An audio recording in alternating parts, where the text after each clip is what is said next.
First Democrat, then independent, and now potentially libertarian. Just a few weeks ago, Robert Kennedy Jr. was in North Carolina trying to get on the ballot as an independent running for president. But Kennedy now says he's considering the Libertarian Party. We're digging deeper into what that means for the election and what may be behind that thinking.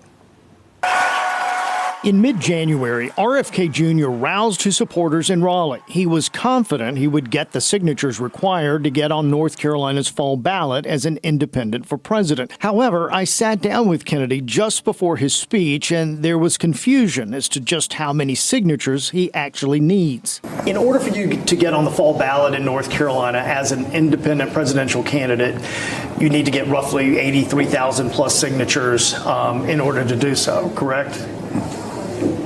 I'm not asking you. This is a quiz. No. I'm not going to ask you to confirm that. I've confirmed it with the Board of Elections. Is it? Yeah. I didn't. It's 1.5%. 13,757. So that's as a party.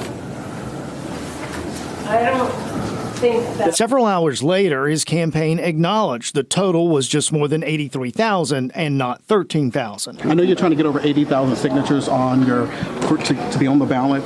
How do you feel about that? Do you think you'll make that by Super? Yeah, we will get all of our signatures and then some. But that may give us a signal as to why running as a Libertarian candidate, which is an established party, might be easier than getting all the signatures needed in each state. This comes as a new Morning Consult Bloomberg poll has Trump ahead of Biden in the swing states, including North Carolina, by 13 points. Kennedy gets 9% of the vote. People typically tend to go to their political corners by the time of Labor Day in September and the general campaign starting.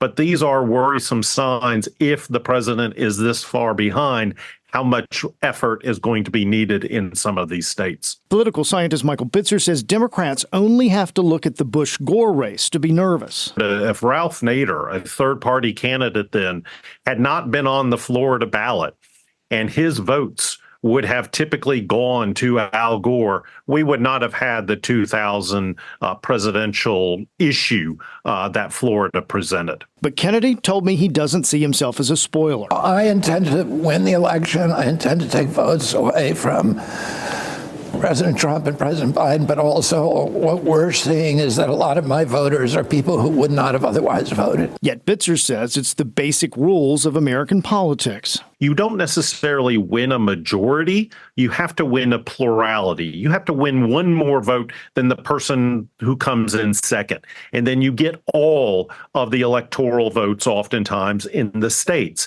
And that just inherently sets up a two-party system and also designs third parties to indeed be these spoilers that I talked about.